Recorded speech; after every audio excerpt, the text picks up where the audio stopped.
HFN. Today is October 23rd, 2019.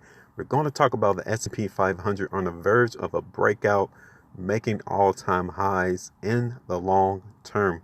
This was a segment from CNBC by Katie Stockton.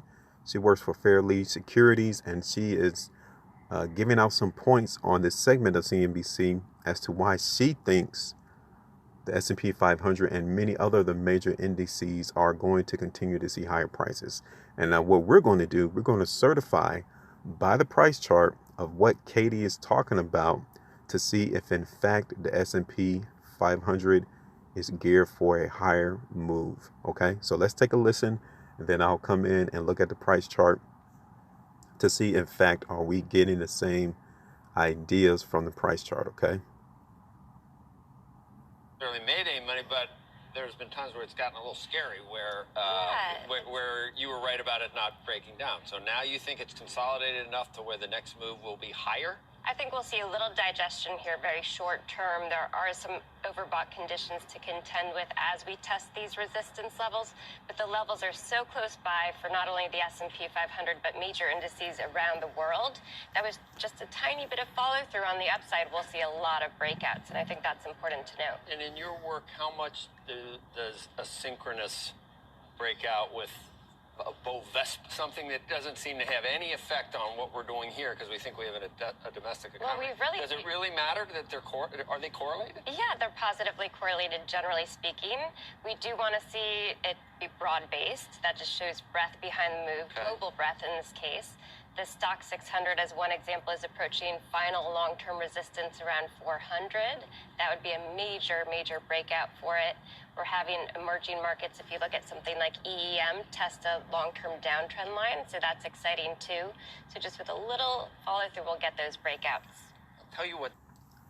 So there you are. Emerging markets are looking promising.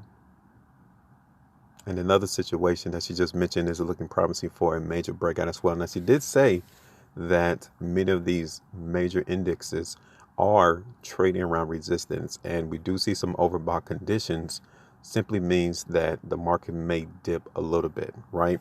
But I'm going to show you on the S&P 500 right here that we're still seeing strength coming into the market on the monthly time frame.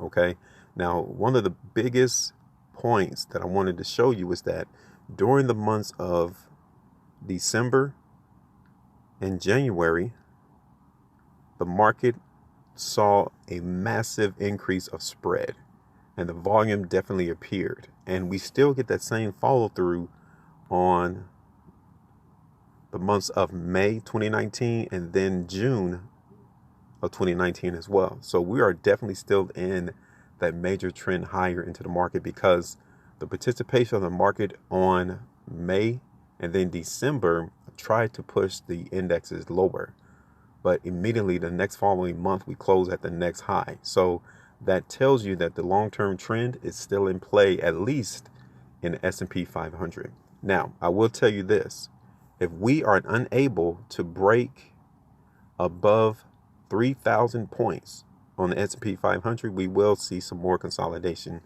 and movement lower.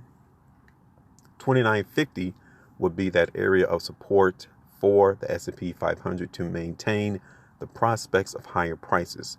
But I will tell you, by us almost concluding the month of October, we have already endured a lot of weakness. You guys can tell we hit that 2850 on support, and now we're closing back up towards a high of this monthly price bar. So all in all, I would have to agree with Katie Stockton of Fairlead Securities that the S&P 500 is definitely looking promising to see those higher prices.